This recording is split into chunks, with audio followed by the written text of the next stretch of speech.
आप सबके भविष्य में। धन्यवाद जी हरिवंश जी। श्री गुलाम नबी आजाद जी।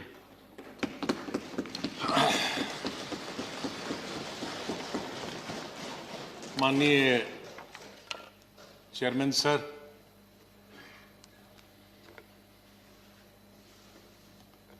आपने, माननीय प्रधानमंत्री जी ने, माननीय डिप्टी चेयरमैन साहब ने और मेरे जितने भी यहाँ साथी हैं, उस तरफ के या इस तरफ के, सत्ताधारी पार्टी के या विपक्ष, और विशेष रूप से आपने और माननीय प्रधानमंत्री जी ने जिस तरह से भावुक होकर मेरे बारे में कुछ शब्द बताए, मैं बड़ी सोच में पड़ गया कि क्या कहूं।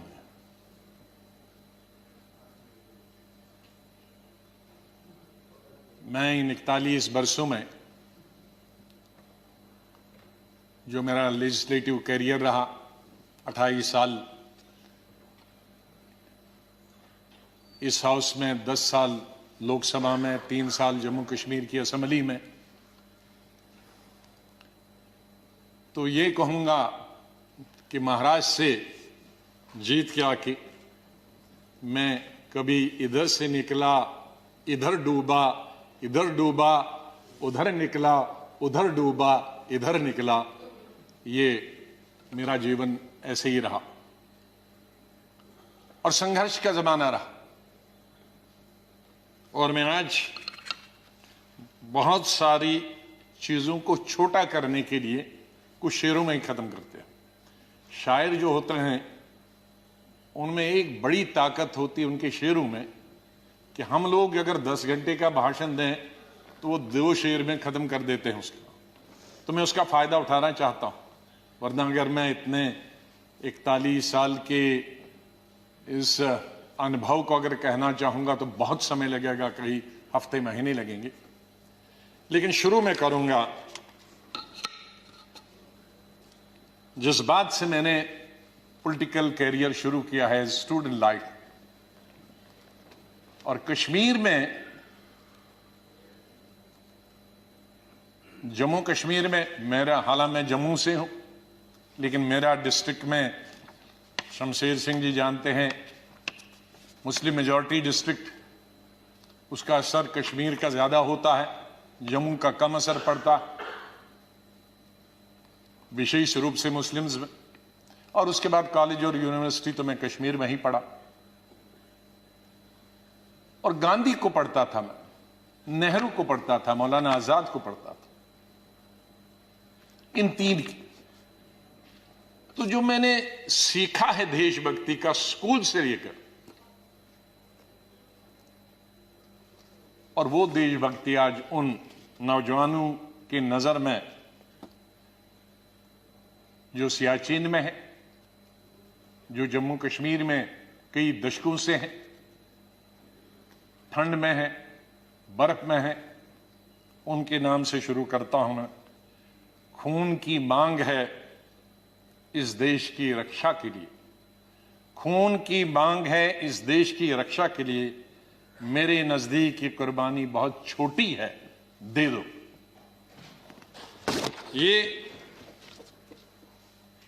ये मेरे मन में बचपन से और स्कूल से ये बात रही। और जब मैं कश्मीर के सबसे बड़े college, SP college, Shri Pratap college में पढ़ता था, मुझे याद है वहां 14 अगस्त भी मनाया जाता था और 15 अगस्त भी मनाया जाता था हमारे कॉलेज में। और 14 अगस्त तो आप जानते हैं किसके लिए मनाया जाता, और मेजॉरिटी उनकी थी जो 14 अगस्त को मनाते, और बहुत कम माइनॉरिटी थी, दर्जन के अंदर, जिसमें मैं भी था और मेरे दोस्त थे, जो 15 अगस्त में स्टाफ के और प्रिंसिपल के साथ रहते थे। और उसके बाद हम 1 हफ्ता कॉलेज नहीं जाते थे क्योंकि पिटाई होती। तो उस वक्त से निकलकर हम इस सोच के आए हैं जिस सोच में आज हम सब हैं, और मुझे खुशी है इस बात की कि इस सोच को बहुत सारे लोगों ने, और मैं बधाई देता हूं दूसरी पार्टीज को भी, वहां नेशनल कॉन्फ्रेंस हो, पीडीपी हो, बीजेपी तो शुरू से ही कौमी धारा की पॉलिटिक्स में थी, वो भी आहिस्ता आहिस्ता बड़े पैमाने पे आए और कश्मीर आगे बढ़ा। मेरी हमेशा ये सोच रही कि हम बड़े खुशकिस्मत हैं, जन्नत हिंदुस्तान ही। मैं तो आजादी के बाद पैदा हुआ, लेकिन आज गूगल के जरिए मैं पढ़ता हूं, देखता हूं, सुनता हूं, यूट्यूब के जरिए पढ़ता हूं। मैं उन खुशकिस्मत लोगों में हूं जो पाकिस्तान कभी नहीं गया, लेकिन जब मैं पढ़ता हूं कि वहां किस तरह के हालात हैं पाकिस्तान के अंदर, तो मुझे गौरव महसूस होता है, मुझे फख्र महसूस होता है कि हम हिंदुस्तानी मुसलमान हैं। और बल्कि अगर मैं आज कहूंगा विश्व में किसी मुसलमान को अगर गौरव होना चाहिए, वो हिंदुस्तान के मुसलमान को गौरव होना चाहिए। हमने इन पिछले 30-35 सालों से अफगानिस्तान से लेकर इराक से लेकर और कुछ सालों पहले से देखे कि किस तरह से मुस्लिम देश खत्म हो जा रहे हैं एक दूसरे के अंदर और एक दूसरे से लड़ाई करते हुए। वहां हिंदू तो नहीं है, वहां कोई क्रिश्चियन तो नहीं है, वहां दूसरा तो नहीं है जो लड़ाई कर रहा, आपस में लड़ाई कर रहे हैं। और जो कल्चर है, हमदर्द तो लोग पाकिस्तान के बहुत है, सुनने में आया है, मैं कभी गया नहीं, लेकिन जो समाज में बुराइयां हैं, दूसरे मुल्क के बारे में नहीं कहना चाहिए, लेकिन हम गौरव से यह कह सकते हैं कि हमारे मुसलमानों में वो बुराइयां खुदा न करे कि कभी भी लाए। तो आज हम गौरव से ये कह सकते हैं। लेकिन यहां मेजॉरिटी कम्युनिटी को भी 2 कदम आगे बढ़ने की जरूरत है, तभी मेजॉरिटी कम्युनिटी 10 कदम आगे बढ़ी। मेरी हमेशा यह सोच रहेगी, पता नहीं शमशेर सिंह जी ने मेरी कश्मीर की चीफ मिनिस्टर बनने के बाद पहली पब्लिक मीटिंग के बारे में कभी सुना है कि नहीं। मैं जब सीएम बना तो पहली पब्लिक मीटिंग सीएम के तौर पे, आपको आश्चर्य होगा कहां ली होगी, वो मैंने सोपुर में ली, जहां के सोपुर में कोई कई दशकों से पब्लिक मीटिंग कोई कर नहीं सकता, आज भी नहीं कर सकता। शहर में तो नहीं की, लेकिन उसी कॉन्स्टिट्यूंसी में की जहां गिलानी साहब हैं, जो गिलानी साहब वहां से 3 दफा एमएलए चुन के आए। और उस पब्लिक मीटिंग में मैंने क्या कहा था कि मेरी सरकार जम्मू कश्मीर के लोगों की सरकार होगी, और अगर मेरी सरकार का कोई मंत्री धर्म की बुनियाद पर, मजहब की बुनियाद पर और पार्टी की बुनियाद पर इंसाफ करेगा तो मुझे शर्म आएगी कि ऐसा मंत्री या ऐसा अफसर मेरे साथ काम कर रहा। तो मैं उसी सोच का हूं कि जहां भी जाएं मुझे प्यार मिला लोगों का, बहुत प्यार मिला। आनंद शर्मा जी ने जैसे बताया, शरद जी ने जैसे बताया कि उनको तो बहुत अरसे से जानता, मुझे सौभाग्य मिला और उसके लिए मैं बधाई देना चाहता हूं और धन्यवाद करता हूं। आज वो जिंदा नहीं, इंदिरा गांधी जी का, संजय गांधी जी का, जिनकी वजह से मैं यहां पहुंचा और फिर काम करने का अवसर मुझे तकरीबन 5 अध्यक्षों के साथ मिला और 4 या 5 प्राइम मिनिस्टरों के साथ मंत्रिमंडल में काम करने का मिला। लेकिन अवसर यह मिला कि मैं हिंदुस्तान के सभी 35-36 यूटीज और स्टेटों का इंचार्ज करने का अवसर मिला। तो आज मेरे दोस्त, भाई, बहनें, मैं ये कह सकता हूं कि अंडमान से लेकर और लक्षद्वीप तक और कश्मीर से लेकर कन्याकुमारी तक, सिक्किम से लेकर गुजरात तक, ये बहुत एक चीज कमाई, बहुत कुछ सीखा मैंने इस पार्लियामेंट। मुझे अवसर मिला पार्टी के जनशक्ति या मंत्री के रूप में। वो इंदिरा जी के वक्त में मिला, राजीव जी के वक्त में मिला, सोनिया गांधी जी के वक्त में वो अवसर उन्होंने मुझे प्राप्त कराया, राहुल गांधी जी के वक्त में, और मुझे शायद बहुत सारे कम लोगों को ये अवसर प्राप्त हुआ होगा कि जो अपनी उम्र से दुगने के लोग थे और बड़े लीडर थे, उनके साथ पार्टी की तरफ से मीटिंग करने का मौका मिला और पार्टी के साथ कई नेगोशिएशन करने का मौका मिला। उनमें ज्योति बासु जी थी, करुणानिधि जी थे, जयललिता जी के साथ मैंने अलायंस किया, करुणाकरण जी थे, चंद्रशेखर जी थे, देवीलाल जी थे, मुलायम सिंह यादव जी थे, प्रकाश सिंह बादल जी से अलायंस तो नहीं किया, लेकिन कई चीजें, जब मैं मिनिस्टर ऑफ स्टेट होम था तब कई मीटिंगें हुई। मैं जब देखता था implementation of Punjab accord, Assam accord, ये देखता था। आई.के. गुजराल साहब से, शुभू सोरेन जी से, साहब तंगल जी से, मुपनार जी से, फारूक साहब से, मुफ्ती साहब से, ये सब लोगों के साथ कई दफा, और यही वजह है कि यहां भी उसी तरह से मैंने चलाया। 3 प्राइम मिनिस्टरों के साथ मैं पार्लियामेंट्री अफेयर्स मिनिस्टर रहा। मैं उस बात को भूल नहीं सकता कि इंदिरा जी फोतेदार जी और हमें बताती थी। फोतेदार जी पॉलिटिकल सेक्रेटरी थे, मैं यूथ कांग्रेस का प्रेसिडेंट था। कहा जरा अटल जी से भी संपर्क में रहा करो। बीजेपी ने, उन्होंने कहा अटल जी से संपर्क में रहा करो। तो वो इस सोच की थी। बाद में राजीव जी जब प्राइम मिनिस्टर बने तो उन्होंने कहा भाई अब विपक्ष के जो लोग हैं उनके पास तो 2 एमएलए एमपी हैं, हमारा इतना बहुमत, उनको भी तो अपनी कॉन्स्टिट्यूंसी का काम करना होता होगा, उनसे भी जरा पूछा करो। जब पार्लियामेंट्री अफेयर्स में मिनिस्टर बना मैं उनके वक्त में राजीव गांधी के, तो फिर एक दफा फिर याद दिलाया कि आप बहुत सारे काम अपनी पार्टी के कराते हो, विपक्ष के भी कुछ करते हो। मैंने कहा मैं बिल्कुल उनके भी पूछता हूं, जो जो बताते हैं, हर चीज आपको बताने की जरूरत नहीं, हम अपने लेवल पे करते हैं। और बाद में मैंने यही चीज माननीय अटल बिहारी वाजपेयी जी से सीखी।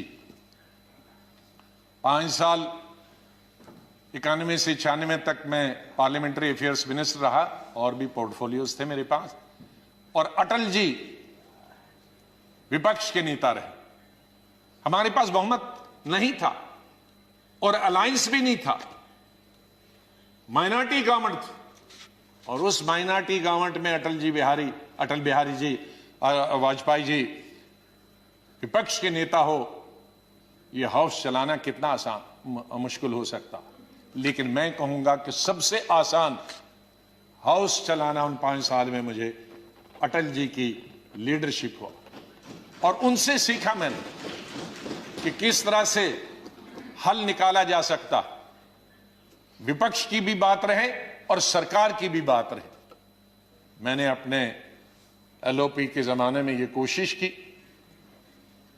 कि हम यहां आए हैं, लोगों ने हमको चुना है कानून बनाने के लिए, लोगों ने हमें चुना है कई मसलों का समाधान निकालने के लिए, हल निकालने के लिए, उनकी मुश्किलात, उनके लिए रोजगार पैदा करना, एम्प्लॉयमेंट करना, डेवलपमेंट करना, विकास करना, सड़कें, नहरें, स्कूल, कॉलेज, अस्पताल बनाना, बिजली पैदावार करना। तो अगर हम हर वक्त ये आपस में ही लड़ते रहे, झगड़ते रहे और वो कानून पास नहीं होंगे तो लोगों का विश्वास हमसे उड़ जाएगा। इसलिए जब भी मैं अपने साथियों को भी समझाता था कि इसको मिक्स करो, एक आध दिन विरोध दिखाओ, एक आध दिन झगड़ा करो और बाकी दिन डिस्कशन करें। ये मैंने हमेशा प्रयास किया अपने। मैं धन्यवाद करता हूं हमारे उस तरफ के भी साथियों को जिन्होंने, और इस तरफ के सभी लीडरों को जिन्होंने उस प्रयास में पूरा अपना सहयोग दिया। मैं अपनी बात गृह मंत्री जी को स्टेटमेंट देना था, मैं उनका धन्यवाद करता हूं, और सबसे ज्यादा धन्यवाद मैं प्राइम मिनिस्टर का करता हूं कि आपने सबको सुना, आपने इतना समय 2 घंटे से ज्यादा यहां समय दिया। आप बहुत भावुक हुए, और सच है, हकीकत अगर सच बताएं सर, मेरे माता पिता की जब डेथ हुई, मेरे आंखों से आंसू निकले, लेकिन मैं चिल्ला के रो नहीं पाया। मैंने जिंदगी में सिर्फ चिल्ला के रोया। और जब रोता है इंसान तो वो कोई चिल्ला के रोने के लिए तो आपको आर्टिफिशियल होने की जरूरत नहीं। वो थी पहली संजय गांधी की मौत, इंदिरा गांधी की मौत, राजीव गांधी की मौत, अलग अलग जगह थी, क्योंकि तीनों मौतें अचानक हो गई थी। शायद अगर नेचुरल मौत होती तो वो चीख नहीं निकलती। और चौथी थी जब सुपर सुनामी आ गया था उड़ीसा में 99। मैं हॉस्पिटल गया अपने पिताजी को दिखाने के लिए और उन्होंने कहा कि इनको गैलेपिंग कैंसर है। मुझे तब तक ये गैलेपिंग कैंसर का नहीं, कैंसर मालूम, गैलेपिंग। तो मैंने पूछा इसका क्या मतलब हुआ, कि ज्योग्राफिकल रेशो से बढ़ता है, 2 का 4, 4 का 8, 8 का 16, 16 का 64, जो बढ़ जाता है, और इसकी अपर लिमिट है 21 दिन। तो 21 दिन आप कहीं मत जाओ। दोपहर को मैं ये लेके आया और सुबह हमने प्रोग्राम बनाया कहीं जाने का, इनको घुमाएंगे। मिसेस गांधी का शाम को फोन आया कि वहां साइक्लोन है, कोई दूसरे जनरल सेक्रेटरी हैं वो जाना नहीं चाहते और तुम ही जा सकते हो। अब मैं उनको कहता कि मैं, अगर मेरे डॉक्टर ने ये कहा है तो कहेंगी बहाना कर रहा। तो मैं अपने पिताजी को छोड़कर मैंने कहा 2 दिन में वापस आऊंगा। गुजरात के, ये उड़ीसा के लोगों के लिए एक नई बात कहता हूं, क्योंकि इसका लुल्लू, इसका गवाह था, वो इस दुनिया में नहीं रहा। हमारे कांग्रेस का यंग लीडर था, यूं बहुत हाउस होल्ड नेम है आज भी। उड़ीसा जब एयरपोर्ट पे पहुंचा तो 1000 आदमी था, लड़के। तो कहा सर पैदल चलना है, क्योंकि सारे पेड़ जो हैं, शहर पानी में है और सारे पेड़ सड़कों पर है, तो ये 10-12 किलोमीटर पैदल चलना। चले हम। तो सबसे बड़ा काम क्या था पहला, और मिनिस्टर कोई नहीं, चीफ मिनिस्टर भाग गए थे, मिनिस्टर भाग गए थे, कोई एडमिनिस्ट्रेशन, कोई दुकानें तोड़कर मैंने उनकी लिस्ट बनाई पुलिस की मदद से कि उनको पैसे देंगे बाद में। हमने हथियार लिए जंगल काटने के, 3 रातें और 3 दिन। और अटल जी से जाते ही मैंने फोन पे संपर्क किया, अटल जी प्राइम मिनिस्टर, कि ये स्थिति है और हम सड़क तैयार करेंगे, तब आप आइए ताकि हम वहां समंदर तक पहुंच जाएं। 3 रात और 3 दिन हम तकरीबन 1000 लड़के यूथ कांग्रेस के मैंने लगाए काटने में और सड़क। फिर पीएम को फोन किया, फिर वो हेलीकॉप्टर से आए, फिर उनसे राशन मंगाया, फिर उसके बाद मैंने सोनिया गांधी जी को कहा। तो और वहां मैं रोया जब मैंने लाशें देखी, सैकड़ों लाशें तैर रही थी जब हम समंदर के किनारे तक पहुंचे, वहां मैं चिल्ला के रोया। वो 4थी दफा था। और 5वीं दफा जिसका उल्लेख माननीय प्रधानमंत्री जी ने किया और वो भावुक हुए। मैं 2005 में जब चीफ मिनिस्टर बना नवंबर में, और मई में जब दरबार कश्मीर में खुला, तो मेरा स्वागत गुजरात के मेरे भाइयों और बहनों की कुर्बानी से हुआ। मैं अभी 2 ही दिन पहले पहुंचा था, तो वहां स्वागत करने का मिलिटेंट का यही तरीका था कि आप हत्या करो गरीबों की तो वही स्वागत होता। उसका मतलब था कि हम हैं, इस गलतफहमी में न रहना। निषाद बाग जो कि राजभवन के साथ, वहां बस से, उस पर लिखा था गुजरात की बस, उसमें हमारे तकरीबन 40-50 गुजरात के हमारे भाई बहनें टूरिस्ट, उस पे उन्होंने ग्रेनेड लगाया और मेरे ख्याल में दर्जन से ज्यादा लोग वहीं हताहत हो गए और कई जख्मी हो गए। मैं एक फौरन तुरंत जगह पे पहुंचा, लेकिन तब तक पुलिस ने वो हटा दिया था। फिर मैं जैसे माननीय प्रधानमंत्री जी इन्होंने भी डिफेंस मिनिस्टर से बात की, मैंने प्रधानमंत्री जी से बात की, जहाज आया मी-8 उनको लेने के लिए। लेकिन जब मैं एयरपोर्ट पे पहुंचा तो जाहिर है सिक्योरिटी वाले कहते हैं कि सीएम आ रहे हैं, सीएम आ रहे हैं। एयरपोर्ट पे ये सब जाने के लिए तैयार थे। हमारे जख्मी भाई, छोटे छोटे बच्चे। तो जब मैं एयरपोर्ट पे पहुंचा तो इन बच्चों ने, जिसका किसी का पिता मर गया था, किसी की मां मर गई थी, वो रोते रोते मेरे टांगों से जब लिपट गए तो मैं जोर से, मेरी आवाजें निकल गई, ये खुदा ये क्या तुमने किया। मैं कैसे जवाब दूं इन बच्चों को, मैं कैसे जवाब दूं उन बहनों को जो यहां तफरी के लिए आए थे, सैर के लिए आए थे, और आज मैं लाशें लेकर इनके हवाले कर रहा हूं उनके माता पिता की। तो ये भावुक होने की जरूरी बात है। आज हम ये अल्लाह से, भगवान से यही दुआ करते हैं कि इस देश से मिलिटेंसी खत्म हो जाए, इस देश से आतंकवाद खत्म हो जाए।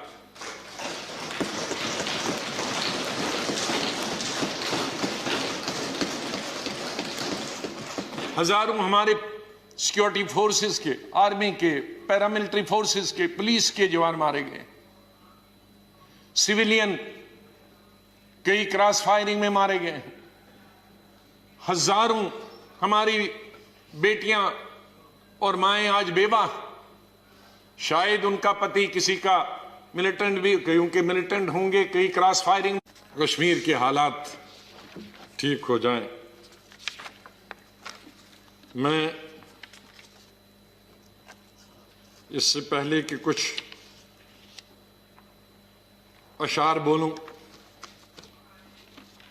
पहले मैंने अपनी फौजियों के नाम बताया था, लेकिन ये शेर मैं बोलना चाहता हूं मेरे कश्मीरी पंडित भाइयों और बहनों के लिए। जब मैं कश्मीर में पढ़ता था तो सबसे ज्यादा वोट में यूनिवर्सिटी में जब जीत के आता था तो कश्मीरी पंडित मेरे सबसे ज्यादा लड़के लड़कियां वोट देते थे। बहुत सारे लोगों को मालूम नहीं कि कश्मीर में लड़कियां हिंदुस्तान के मुकाबले में सबसे ज्यादा, जम्मू में नहीं, कश्मीर, जिस वक्त मैं एमएससी कर रहा था तो साइंस में तकरीबन 50% लड़कियां होती थी और आर्ट्स में 90%। तो ओवरऑल ज्यादा लड़कियां पोस्ट ग्रेजुएशन पढ़ती थी। तो मैं जब यूनिवर्सिटी का इलेक्शन लड़ता था तो हमारे कश्मीरी पंडित लड़के हों या लड़कियां, सबसे ज्यादा वोट मुझे 100% मिलते थे। मैं 99 भी नहीं कहूं। दोस्त हैं आज वो बिखरे हुए, मुझे बहुत अफसोस होता है जब मैं उनसे मिलता अपने क्लासमेट्स। ये उन कश्मीरी मेरे भाई पंडितों के नाम जिनके जो घर से बेघर हो गए, उन कश्मीरी बेवाओं के जो बेवाएं हुई हैं और बच्चे हुए और जो वहां से बिछड़ गए, उनके लिए शेर अर्ज करता हूं। गुजर गया, और ये हमारा जो आज मुद्दत खत्म हुई इसके लिए भी कह सकता हूं, गुजर गया वो जो छोटा सा एक फसाना था, गुजर गया वो जो छोटा सा एक फसाना था। फूल थे, चमन था, आशियाना था। गुजर गया वो जो छोटा सा एक फसाना था, फूल थे, चमन थे, था, आशियाना था। न पूछ उजड़े नशे मन की दास्ता, घोंसला उजड़ गया।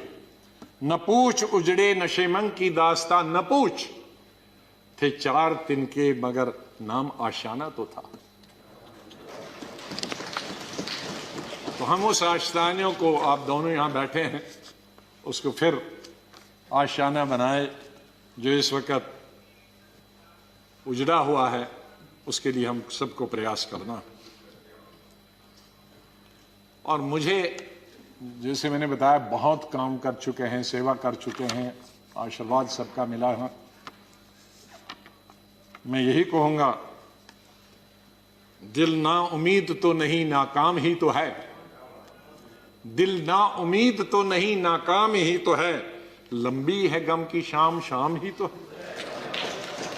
कितनी लंबी होगी? सवेरा तो आई, विंटर में जरा लंबी होती है, तो लंबी है गम की शाम, मगर शाम ही तो है, सवेरा तो फिर आ जाएगा। और आखिर में ये कहूंगा, चाहे हम याद यहां ना होंगे, लेकिन फिर उसके लिए कहूंगा, बदलेगा न मेरे बाद भी मौजूए गुफ्तगू, बदलेगा न मेरे बाद भी मौजूए गुफ्तगू, मैं जा चुका हूंगा फिर भी तेरी महफिलों में रहूंगा। माननीय चेयरमैन साहब, मैं आपका बहुत बहुत धन्यवाद करता हूं। आपके साथ काम करने का मुझे अवसर मिला। आप जब पार्टी के अध्यक्ष थे तब भी हमारी मुलाकात होती थी, जब आप मंत्री बने तब भी बात होती थी, जब यहाँ चेयरमैन बनने से, वाइस प्रेसिडेंट आप बनने से पहले आप पार्लियामेंट्री अफेयर्स मिनिस्टर थे और मैं एलओपी था, तब भी हमारे संपर्क है। लेकिन जिस तरह का आशीर्वाद, जिस तरह का प्रेम, जिस तरह का प्यार आपका चेयरमैन के तौर पे मिला और वो जो गाइडेंस मिली, उसके लिए मैं हमेशा ऋणी रहूंगा, धन्यवाद करता हूं उसके लिए, और आपके स्नेह और प्यार के लिए मैं हमेशा धन्यवाद करता हूं। माननीय प्रधानमंत्री जी, कई दफा टोका टोकी हुई और आपने कभी बुरा नहीं माना। एलओपी के वक्त में बड़ी बड़ी लंबी स्पीचें आपकी हुई, मेरी हुई, खास करके राष्ट्रपति के अभिभाषण पर, उसमें लंबी तकरीर होती थी। कभी हम कुछ एलओपी की जिम्मेदारी करते थे, लेकिन आपने व्यक्तिगत तौर पर उसे कभी अपने खिलाफ नहीं किया। हमेशा भी आपने पर्सनल कॉन्टेक्स्ट को और पार्टी की जो जिम्मेदारी है उसको दूर रखा। कभी ईद हो, दिवाली हो, बर्थडे हो, उसमें बराबर आपने कभी भी कमी नहीं की फोन करने की। सबसे पहले या तो मेरे पार्टी प्रेसिडेंट का आता था या आपका आता था। दो आदमियों का तो अनिवार्य, हमारे प्रधानमंत्री और कांग्रेस प्रेसिडेंट मिसेस गांधी। और आपने हमेशा बताया कि कभी अपनी स्टेट के बारे में हो और कोई काम हो तो मुझे आप कभी भी बताना। मुझे याद है जब मैं राज्यसभा इलेक्शन लड़ने गया तो आपने कुछ कहा कि भाई आपको कुछ जरूरत है। मेरे का वो तो लड़ाई है, आपका कैंडिडेट है, मैं कैंडिडेट हूं, उसमें आप कुछ नहीं कर सकते। तो ये एक पर्सनल टच जो होता, आदमी भावुक हो जाता है, आदमी सेंटिमेंटल हो जाता है, आदमी इमोशनल होता है। और मेरे संपर्क तो विपक्ष के साथ आज से नहीं, जब पहली दफा मैं एमओएस बना था तब से लेकर आज तक, क्योंकि हम मिलके ही देश को चला सकते हैं।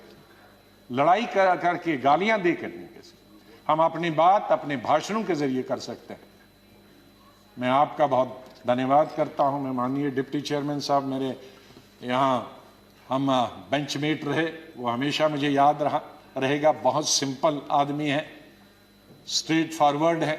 कभी कभी हम नाराज होते हैं स्ट्रेट फॉरवर्ड, लेकिन स्ट्रेट फॉरवर्ड हमेशा वो लोग नाराज होते हैं।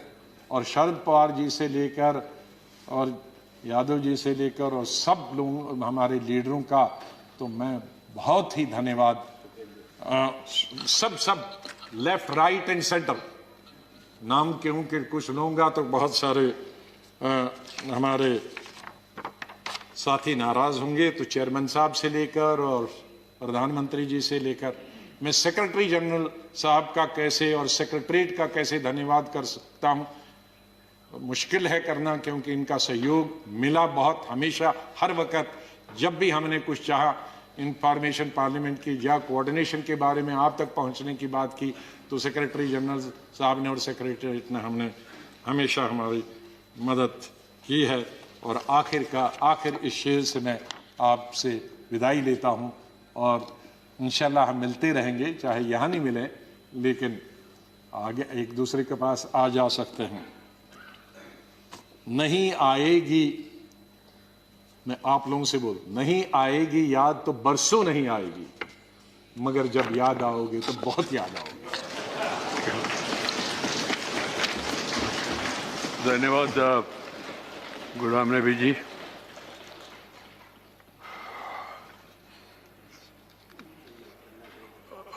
Friends, we have another important